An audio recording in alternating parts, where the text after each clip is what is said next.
সাফ অনূর্ধ্ব-17 ফুটবল এবার রিফাতের হ্যাটট্রিকে সাফ অনূর্ধ্ব-17 ফুটবল চ্যাম্পিয়নশিপে স্বাগতিক শ্রীলঙ্কাকে উড়িয়ে দিয়েছে বাংলাদেশ। কলম্বো রেসকোর্স স্টেডিয়ামে রবিবার জয় তাদের ৪-০ ব্যবধানে। ৩ দলের এ গ্রুপে ২ জয়ে শীর্ষে থেকেই সেমিফাইনালে উঠল বাংলাদেশ। সঙ্গী হয়েছে নেপাল।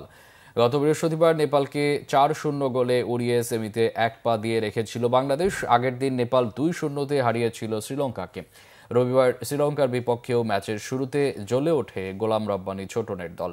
১৮ মিনিটে গোলের সূচনা করেন মোহাম্মদ আরিফ। নেপালের বিপক্ষে দলের হয়ে তৃতীয় গোলটি করেছিলেন আরিফ। প্রথমার্ধের বাকি সময় প্রতিপক্ষকে চেপে ধরেও ব্যবধান বাড়াতে পারেনি আরিফ, ফয়সাল, রিফাতরা।